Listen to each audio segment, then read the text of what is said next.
In this lesson, we're going to talk about converting between polar and rectangular coordinates, either rectangular to polar or polar to rectangular. A couple pieces that will help you relate the two. First of all, when you have the setup, notice rectangular, x and y, polar, theta, and r. So you can use SOHCAHTOA to determine that you have a relationship between x and r cosine theta and y equals r sine theta. Notice cosine theta equals x over r, and all you did is multiply both sides by r. So you know that your x is this and your y is that. Also, another thing to keep in mind are the special right triangles. Notice 45, 45, 90, it's 1, 1, square root of 2, and the 30, 60, 90, it's 1, square root of 3, 2. 1 is the short leg. I'm going to mainly use these special right triangles to help me figure out what the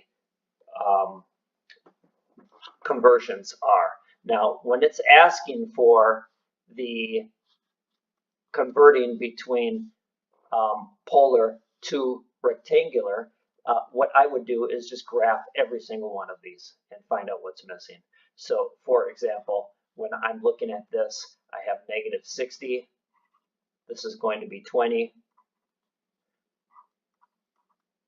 And now you have your 30, 60, 90. That means this is 30, so this is going to be 10, and this is 10 square root of 3.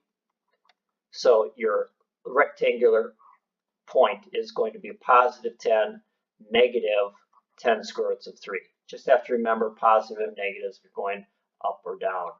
And let's take a look at this one as well. Again, plot it and see where you're looking at.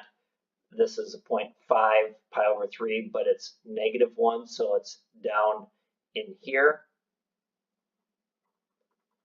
Again, this is in polar form, so you're going the opposite direction. Therefore, we're going to make a right triangle, and this is going to be 1.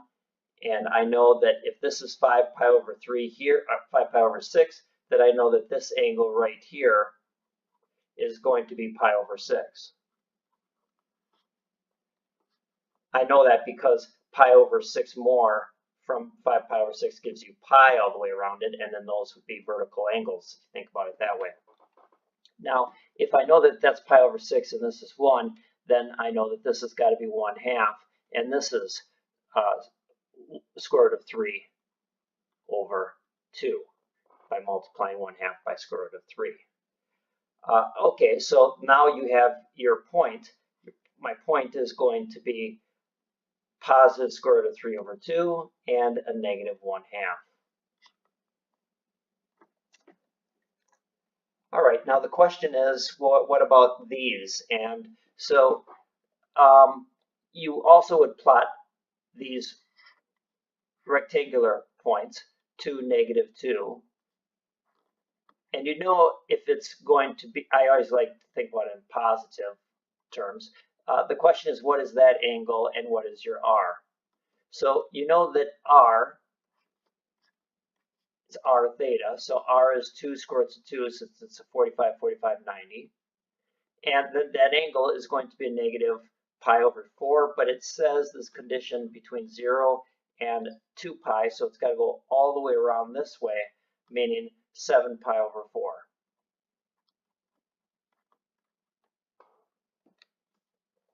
Now, there are cases where you aren't dealing with special right triangles. And so that's the case of this one. This is 3 and this is 5. Again, the question is, what is your theta and what is your r? First of all, to find your r, what you would do is you'd say, okay, r squared equals 5 squared plus 3 squared using the Pythagorean theorem.